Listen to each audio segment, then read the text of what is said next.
नमस्कार दोस्तों, मैं जिस आपका स्वागत करता हूं डेली करंट अफेयर की इस इम्पोर्टेंट क्लास में। तो आज है दोस्तों 13 अप्रैल और 13 अप्रैल से पहले की जो भी करंट अफेयर के क्वेश्चंस हैं आज की इस वीडियो में हम डिस्कशन करने वाले हैं, जिससे जो भी आगामी एग्ज़ाम्स होने वाले हैं उन सभी में जो करंट अफेयर के क्वेश्चंस आएंगे वो सभी क्वेश्चंस इस वीडियो में जो भी आप देखेंगे आपके हर एग्ज़ाम के लिए बहुत ही इंपॉर्टेंट है। तो पहला क्वेश्चन है, हाल ही में पूरे भारत में स्टार्टअप को सशक्त बनाने के लिए केनरा बैंक ने किस आईआईटी के साथ साझेदारी की है। तो सशक्त बनाने से मतलब है दोस्तों, जो उसको फंडिंग की प्रॉब्लम होती है उसके लिए एक मेमोरेंडम ऑफ अंडरटेकिंग जिसको MOU कहते हैं, वो केनरा बैंक और आईआईटी बॉम्बे के साथ जो साइन हुआ है। तो अगर हम बात करें तो इस क्वेश्चन का option number A IIT Mumbai है। अब बात करें इंडियन इंस्टीट्यूट ऑफ टेक्नोलॉजी जिसको आईआईटी कहते हैं, आईआईटी मुंबई को ही हम आईआईटी बॉम्बे कहते हैं। केनरा बैंक और society for innovation and entrepreneurship जिसको SINE और आईआईटी बॉम्बे के बीच एक महत्वपूर्ण सहयोग जो कि 3 अप्रैल को एक समझौता ज्ञापन जिसको MOU जिसको मेमोरेंडम ऑफ अंडरटेकिंग पर हस्ताक्षर के माध्यम से औपचारिक रूप दिया गया है। इस MOU का उद्देश्य स्टार्टअप को वित्तीय सहायता प्रदान करना है, जो स्टार्टअप इकोसिस्टम के लिए एक महत्वपूर्ण क्षण है। मतलब कहने का मतलब है, जो भी नया स्टार्टअप स्टार्ट किया जाएगा उसमें जो SINE है और केनरा बैंक ये दोनों मिल करके फंडिंग की व्यवस्था करेंगे, जिसमें जो स्टार्टअप है, नए नए इनोवेशन है, उसको एक बेहतरीन प्रकार के आगे बढ़ने का प्रायोरिटी मिले। तो right answer option number 1 IIT Mumbai कह सकते हैं, आईआईटी बॉम्बे दोनों एक ही नाम है। उसके बाद अगर अगले क्वेश्चंस की बात करें दोस्तों, तो अगला क्वेश्चन आपके सामने है कुछ इस तरीके से। इसमें कह रहा है QS वर्ल्ड यूनिवर्सिटी रैंकिंग 2024 के अनुसार अनुसंधान उत्पादन में वैश्विक स्तर पर कौन सा स्थान मिला है। तो भारत की अगर हम बात करें तो भारत दोस्तों चीन, अमेरिका, ब्रिटेन के बाद चौथे नंबर पर है।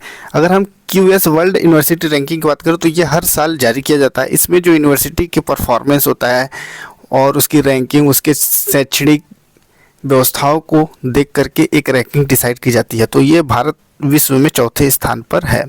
इसका right answer option number D है। QS world university ranking Bharat, चीन, अमेरिका, ब्रिटेन के बाद अनुसंधान केंद्र के रूप में विश्व स्तर पर चौथा स्थान हासिल किया है।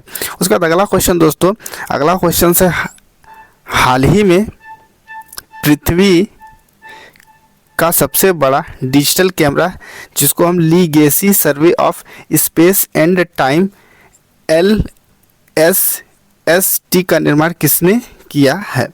तो अगर हम बात करें दोस्तों,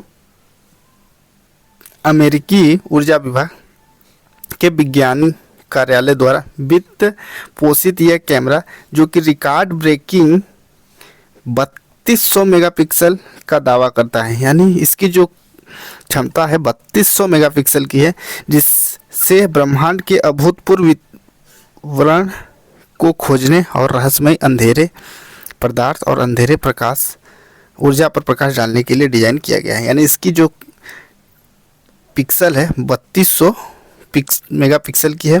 तो इसका right answer option number A USA के द्वारा इसको डिजाइन किया गया है। USA के विज्ञान कार्यालय के द्वारा ये जानकारी दी गई है। उसके बाद अगला क्वेश्चन दोस्तों, अगला क्वेश्चन है हाल ही में जारी कार्बन मेजर्स रिपोर्ट के अनुसार 2016 के बाद दुनिया की शीर्ष ग्रीन हाउस गैस उत्सर्जक कंपनी कौन है। तो इसका राइट आंसर है सऊदी अरामको। ये दोस्तों oil refinery and oil production company है जो कि सऊदीया की कंपनी है। ये दुनिया की सबसे हाईएस्ट मार्केट कैप रखने वाली भी कंपनी की लिस्ट में शामिल है। कोल इंडिया की बात करें तो ये कोल इंडिया की कंपनी है जो कि कोल प्रोडक्शन का वर्क करती है। तो right answer option number C है। उसके बाद दोस्तों अगला क्वेश्चंस जो कि आपके सामने कुछ इस तरीके से है। सड़क परिवहन और राज्य मंत्रालय ने वर्ष 2023-24 के लिए कितने किलोमीटर राष्ट्रीय राजमार्गों का निर्माण किया है, यानी 2023-24 में कितना किलोमीटर जो नेशनल हाईवे है NH है उसका निर्माण है। तो इस क्वेश्चन का अगर राइट आंसर की बात करें तो ऑप्शन नंबर बी 12,349 किलोमीटर जो नेशनल हाईवे है इसका निर्माण कार्य किया गया। मंत्रालय ने 2020-21 में 13,327 किलोमीटर नेशनल हाईवेज का निर्माण किया था। इसके साथ ही 2021-22 में भारत सरकार के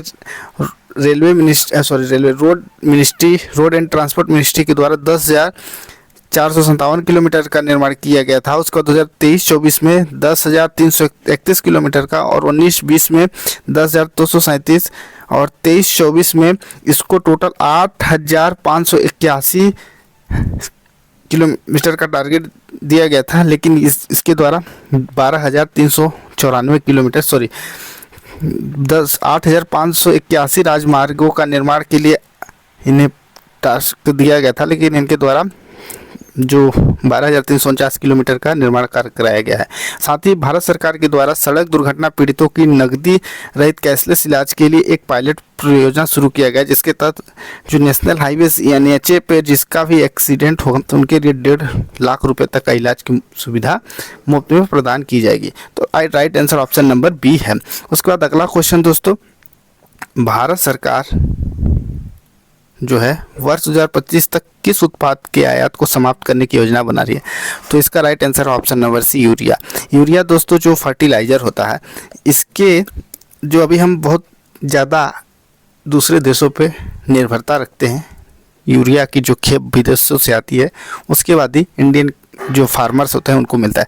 लेकिन गवर्नमेंट ऑफ इंडिया के द्वारा 2025 तक की मोदी सरकार के द्वारा यूरिया का जो आयात है उसको कम करने की बात कही गई है, यानी पूरी तरीके से समाप्त करने की बात कही गई है। यानी यूरिया को या तो सेल्फ मेड किया जाए, यानी भारत में निर्मित यूरिया का प्रयोग किया जाए, या फिर यूरिया के जगह अन्य किसी चीज़ का इस्तेमाल किया जाए, उस पर अभी कार्य किया जा रहा है। यानी 1 साल के बाद यानी 2025 तक या 2025 के अंत तक यूरिया को पूरी तरीके से शून्य करने की बात कही गई है, यूरिया के आयात को। तो राइट आंसर है ऑप्शन नंबर सी। उसके बाद अगला क्वेश्चन दोस्तों, विश्व होम्योपैथी दिवस 2024 का जो थीम है किस विषय पर आधारित था? तो राइट आंसर अगर बात करें, होम्यो परिवार एक स्वस्थ और एक परिवार है, इसका राइट आंसर। प्रतिवर्ष विश्व होम्यो दिवस एक विशेष थीम पर मनाया जाता है। 2024 के लिए विश्व होम्योपैथी दिवस की थीम थी होम्यो परिवार एक स्वास्थ्य एक परिवार, होम्यो परिवार 1 हेल्थ 1 फैमिली है। जबकि गत वर्ष यानी पिछले 2023 के लिए इस परिवार का थीम था homeopathy people's choice for wellness, homeopathy people's choice for wellness थी। तो right answer option number B है। उसके बाद अगला क्वेश्चन दोस्तों और लास्ट क्वेश्चन आज की वीडियो का, हाल ही में भारतीय सेना को किस देश के साथ पोर्टेबल इगला S वायु रक्षा प्रणाली प्राप्त हुई है? तो पोर्टले इगला की बात करें तो पोर्टले का मतलब है दोस्तों कि जो एक स्थान से दूसरे स्थान, जैसे हम इमूवेबल करते हैं उसी तरीके से एक मूवेबल चीज़ होता है पोर्टेबल, जिसको हम कहते हैं एक स्थान से दूसरे स्थान पर जिसको हम मूव कर सकते हैं, ले जा सकते हैं, वो होता है पोर्टेबल। तो इगला एक जो गैजेट है जिसको हम गन आर्मी के लिए है, तो ये रूस से हमको मिला है। भारतीय सेना ने रूस से इगला S मैन पोर्टेबल, मैन का मतलब जो आदमी होता है वो किसी चीज़ को एक स्थान से दूसरे स्थान तक ले जा सके, मैन पोर्टेबल आदमी के द्वारा जो एक स्थान से दूसरे स्थान तक लाया जा सकते air defence system man ports के पहले बैच की आपूर्ति कर दी गई। पहले बैच में 24 इगला S की आपूर्ति की गई जिसमें 100 मिसाइलें शामिल हैं। तो option number C right answer है। तो वीडियो अच्छी लगी तो लाइक करें, चैनल पर पहली बार आए हुए हैं तो चैनल को सब्सक्राइब कर लें।